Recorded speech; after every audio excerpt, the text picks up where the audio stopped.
Hey there, Christophe from the French Herbal. Today I would like to discuss diverticular disease. You may have heard about those pockets that form in the walls of the bowel. They can get inflamed, they can get infected, and provoke what we call diverticulitis. In this episode, I would like to tell you how we clinical herbalists help a person that has this type of problem. And I will mainly talk about two cases that I encountered in my private practice. The first one is the person who got a diagnosis through, say, a routine colonoscopy, and she does not have any symptoms yet, but she would like to make sure that the situation does not progress toward a more problematic state. And the second situation is the person who already had a crisis and is asking for help to make sure that this does not happen again.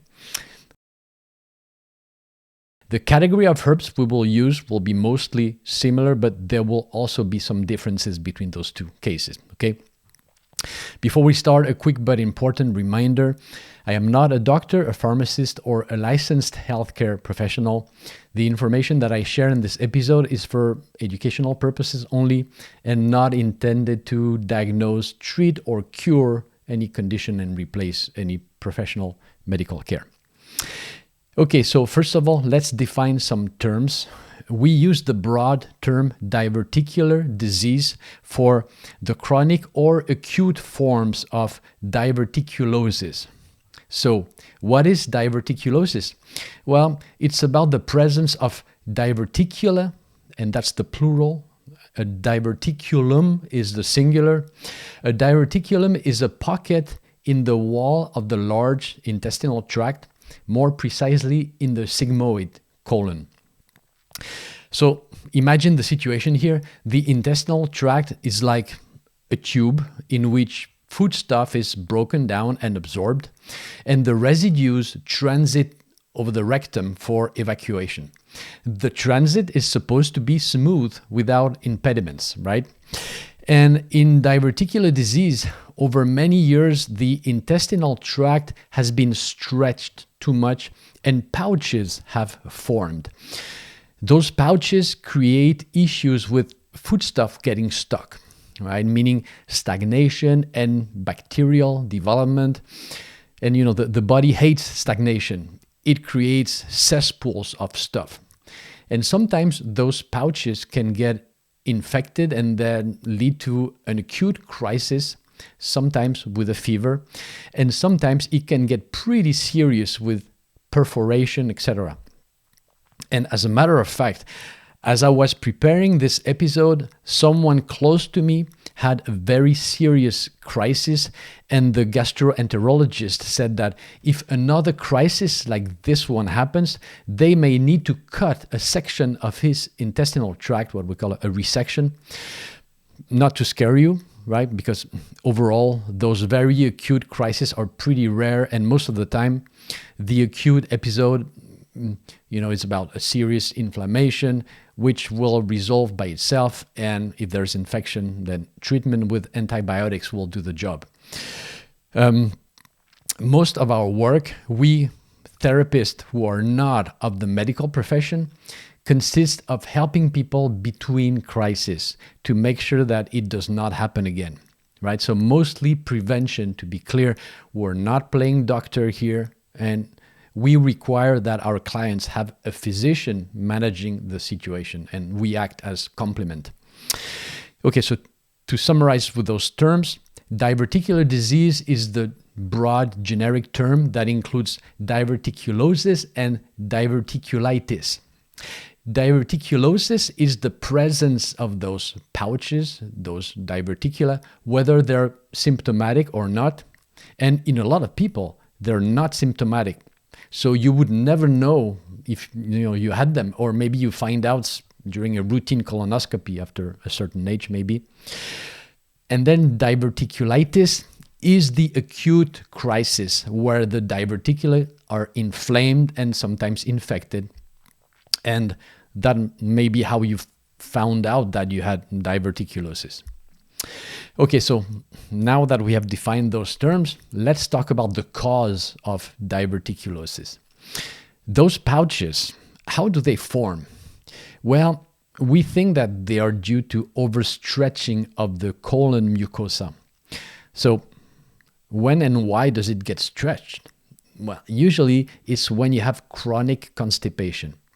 And constipation very often these days may be due to lack of dietary fibers, or maybe a sedentary lifestyle, lack of hydration too, but often mostly lack of fibers. There might be colon motility issues also, like something we call slow transit constipation. There might be age-related weakness of the mucosa.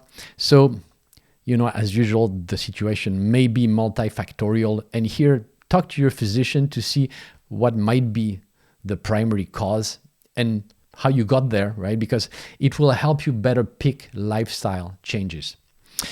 If the cause is thought to be chronic constipation and hard stools, then preventing constipation and blockage becomes a big part of the strategy. Overall, today, there's a case for lack of fibers, and adding back fiber into the diet, whether through adding a portion of fruits and vegetable or adding gentle sources.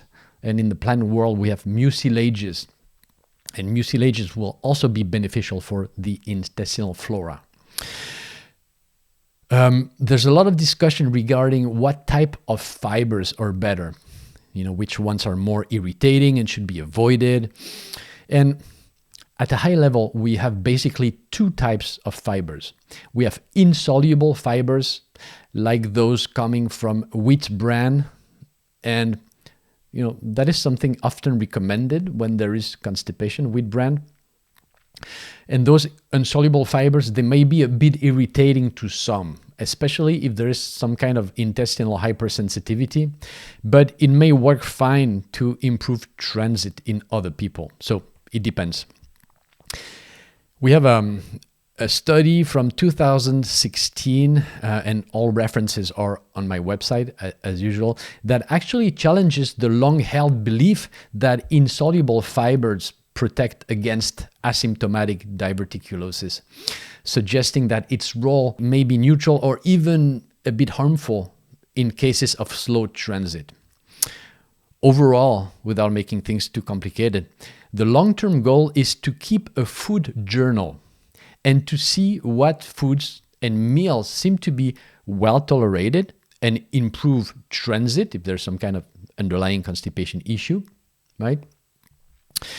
Then the second category of fiber is called soluble fibers.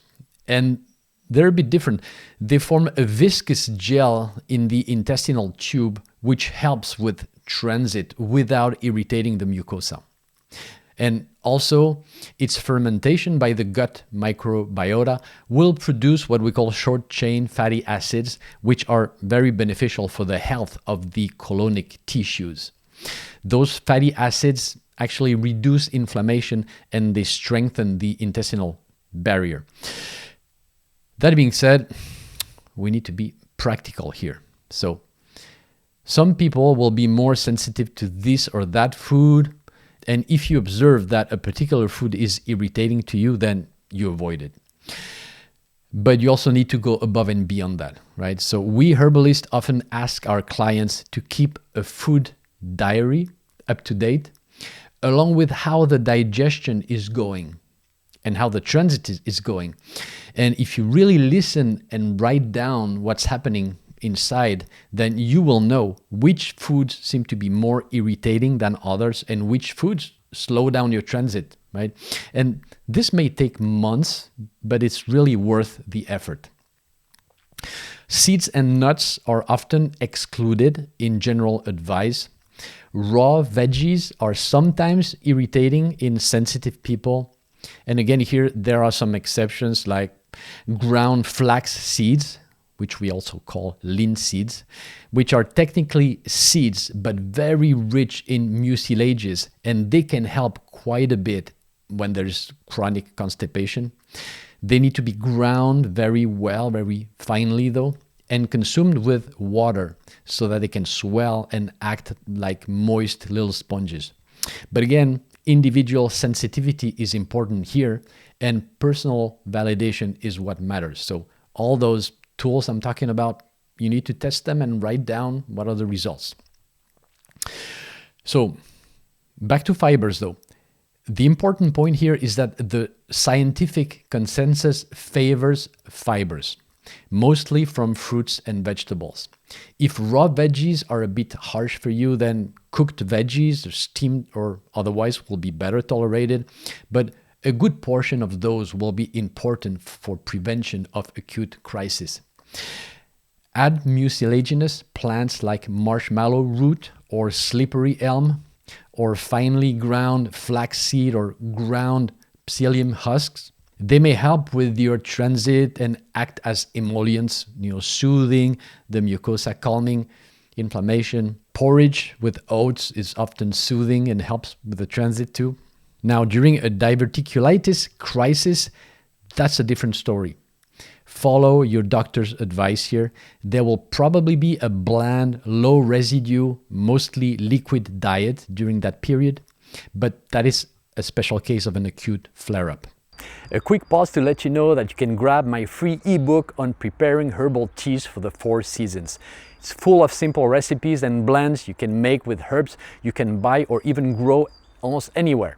The link is right below this episode. I hope you enjoy it.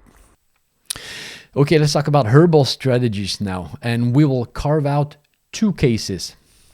The first case is for the prevention of uncomplicated diverticulosis.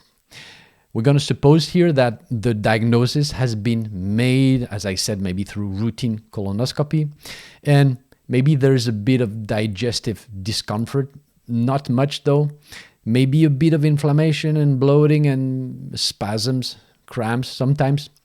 Maybe stools are a bit hard, borderline constipation, but no diverticulitis crisis in the past.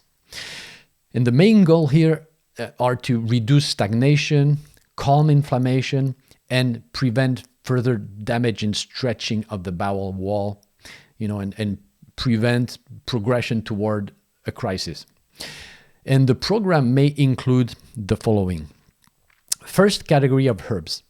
Mucilaginous plants such as marshmallow or slippery elm to soothe the mucosa and help to maintain healthy bowel flora and transit. Second category, plants that calm inflammation of the gut mucosa, like German chamomile, plantain, calendula, licorice, turmeric.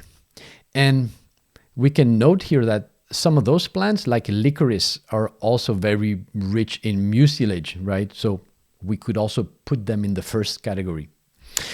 There are contraindications for licorice, like elevated blood pressure or taking some heart medication.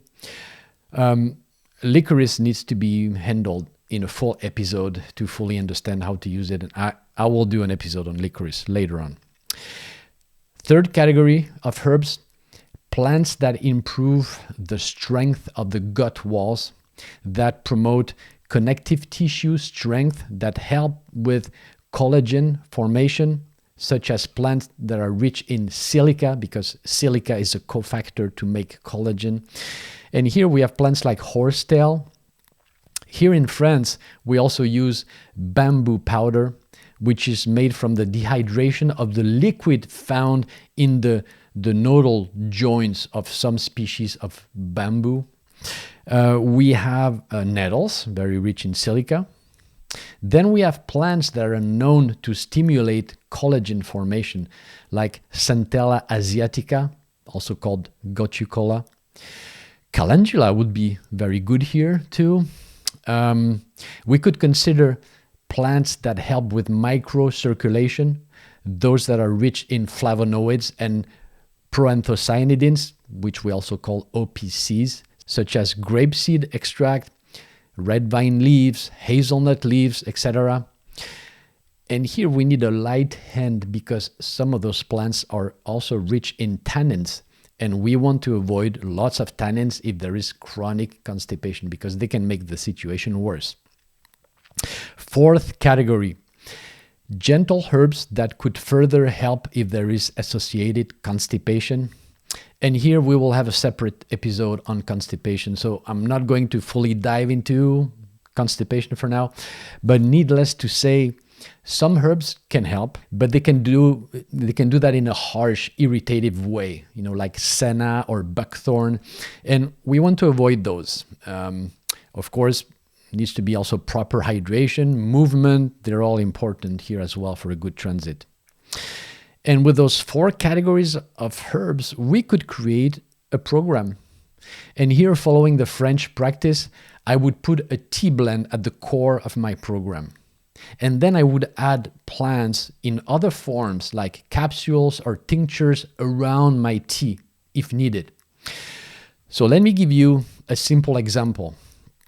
One tea blend could be German chamomile flowers, 1/3, mallow flowers or leaves. We use the leaves if the flowers are a bit too expensive for the person. They work too. 1/3, and then nettle leaves, 1/3. 1 good tablespoon of that mix per cup, and sprinkle a bit of licorice root powder in the cup for added sweetness and a soothing effect on the mucosa. And around that, we could consider capsules of Centella asiatica or maybe of horsetail.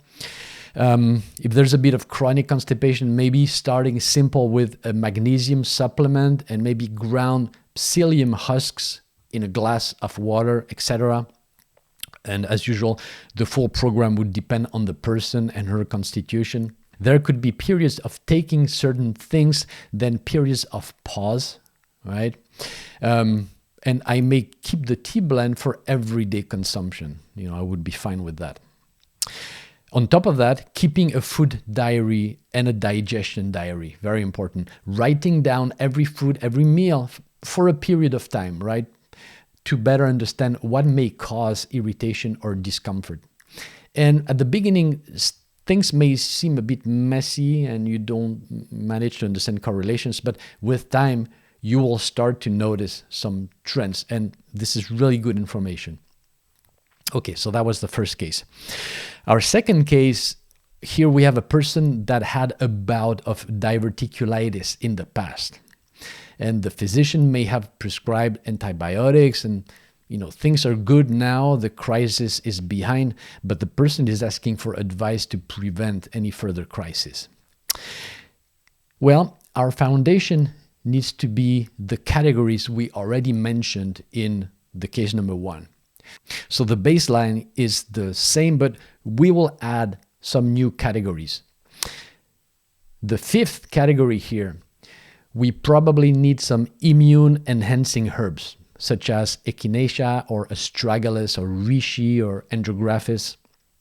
The 6th category, we need some antibacterial herbs like thyme, oregano, winter savory, calendula, andrographis are all good. And we also need to go a little stronger on the 2nd category of herbs, the anti-inflammatory herbs. So here, I could also formulate a tea blend, but this time maybe I'm going to keep my German chamomile flowers to calm inflammation. Maybe I'm going to add some plantain leaves to further calm inflammation, and then a good proportion of thyme leaves as antibacterial. In addition, maybe capsules of turmeric and a tincture of echinacea plus calendula. If you live in a country that uses andrographis, that could be a good addition. We don't use much of it in France. It's not a well-known plant. And that program would be applied on and off, depending on how the person feels, right? And there needs to be some indication that the bowel situation is getting more inflamed, which would tell the person that she's now at risk and she needs to go a little harder on the immune herbs, the antibacterials, etc. So, the person would look for things like, maybe if your bowel movements are typically kind of easy, but suddenly they become more, harder, you become more constipation.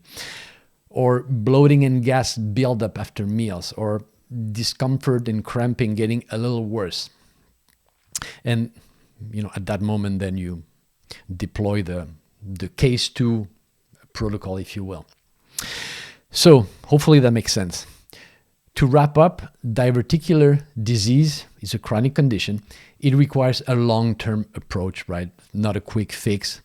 And the role here is not to replace medical care. It's to support the person between crises and to help them to build resilience and to reduce the risk of progression. The foundation is always the same: adequate fiber intake, proper hydration, movement. And then from there, you can layer in herbal support. Prevention looks different from post-crisis management, as we saw. And asymptomatic cases, so no symptoms, need to be handled with a lighter touch than cases with a history of acute diverticulitis. True to the French practice, I keep a tea blend at the core of my recommendations. I find it's affordable, it's easy to integrate into daily life, and it keeps the person engaged because there is a bit of preparation. And then I add capsules, tinctures, or other forms as needed. But here, really, consistency matters more than complexity of the protocol. So a simple program that the person actually follows will beat any elaborate protocol that gets abandoned after a couple of weeks or a couple of months. And here, the practical reality is that the person has to own the program and test what works for him or her. Especially for food, some will tolerate raw veggies just fine, others won't. Some will do great on insoluble fibers, others need mostly soluble ones. That's why the Food and Digestion Journal is not optional, in my opinion. It's such a great tool to navigate the situation. If the person develops fever, severe pain, signs of an acute crisis, then they need to see right away their physician. We're there for the months and years in between, keeping inflammation low, preventing the next crisis, hopefully. And that is valuable work, and that's where herbalists make a real difference, I think. Thanks for listening. I will see you soon for the next episode of The French Herbal.